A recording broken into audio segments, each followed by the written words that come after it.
Hello Bloomington, I'm Mayor Tim Busse, and this is the Council Minute. This week, the City Council adopted an ordinance that prohibits the practice of conversion therapy on minors and vulnerable adults here in Bloomington. Now, usually I don't walk through the details of an ordinance, but I think in this case it's an important thing to do so there is no misunderstanding about what conversion therapy is, what the ordinance does, and why we think it's necessary and consistent with Bloomington's values. The Human Rights Commission began studying this issue last year.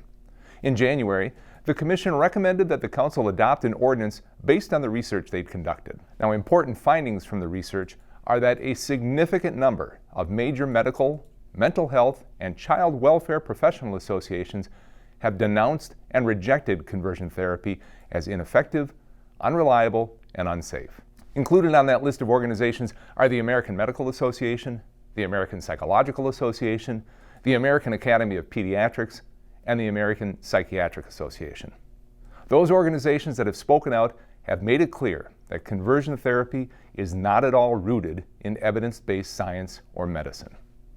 In adopting the ordinance, the City Council made a clear statement that being lesbian, gay, bisexual, or transgender is part of the natural spectrum of human identity. It is not a disease.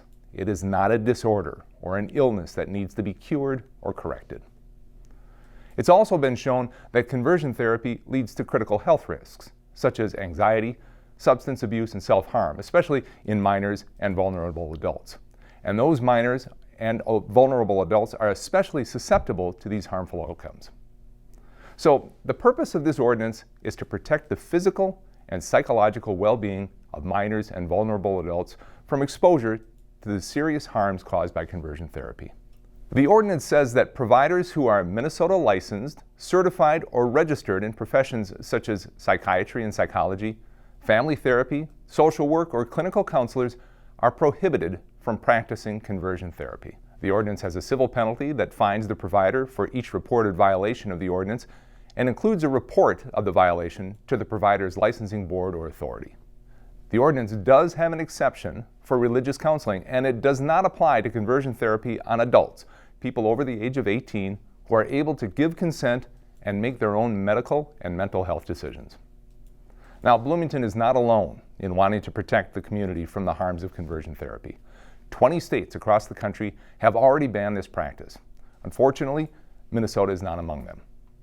Bloomington joins cities like Duluth, Red Wing, Winona, West St. Paul, Robbinsdale, Minneapolis, and St. Paul in taking action since the state of Minnesota has not. And we take action for three important reasons. First, this is a public health issue. Bloomington has long been a leader in moving forward public health measures, and this is squarely in that tradition.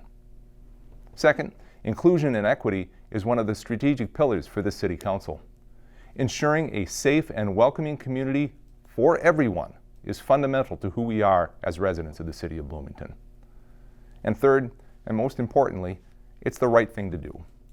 Harmful practices done under the guise of pseudoscience have no place in our society. I'm grateful to the Human Rights Commission for their work on this ordinance, and grateful to my colleagues on the City Council for taking action to protect our community. The Bloomington Housing and Redevelopment Authority, also known as the HRA, helps provide affordable housing opportunities for those who are not adequately served by the marketplace. The HRA also coordinates the city's efforts to preserve existing neighborhoods and promotes development and redevelopment that enhances the City of Bloomington.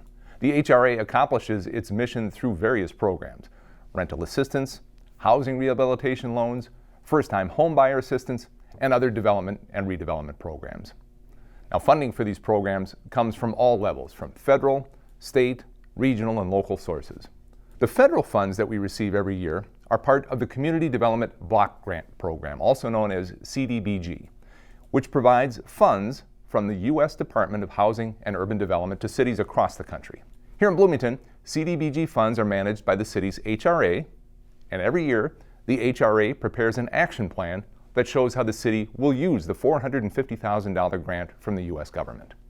The action plan states that the city will provide for the preservation of the city's housing stock, provide essential services to seniors, and enable home ownership opportunities to low and moderate income families, and support fair housing activities. And we'll do it with these programs. The single-family rehabilitation program receives the largest amount of funding. This program provides low-interest loans to low and moderate-income homeowners to help repair or update their homes. In my years on the council, it has been a very popular program, and it really is great to see the improvements on homes all over town. The Rehabilitation Loan Program also focuses resources on the abatement of lead-based paint hazards in homes built before 1978.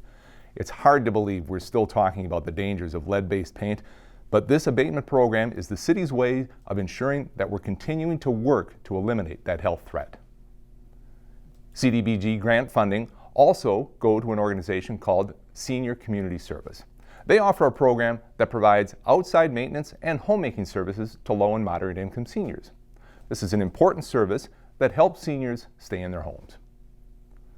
The city will continue funding a homeownership activity this year, assisting the West Hennepin Affordable Housing Land Trust to complete 2 purchase and rehab projects right here in Bloomington.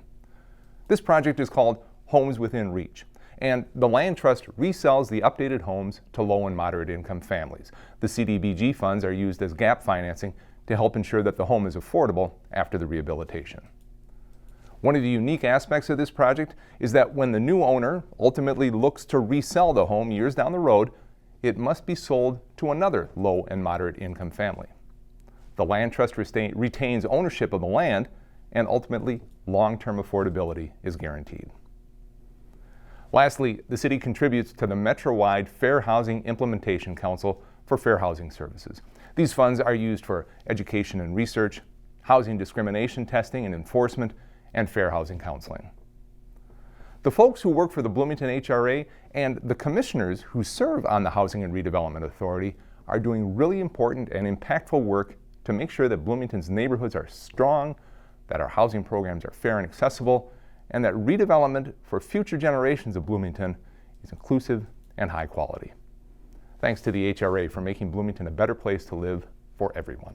This week is one of my favorite weeks of the year. It is Volunteer Recognition Week. Did you know that the City of Bloomington has more than 1,000 volunteers who donate an average of 45 hours each year, providing over $1 million of in-kind value to the City of Bloomington?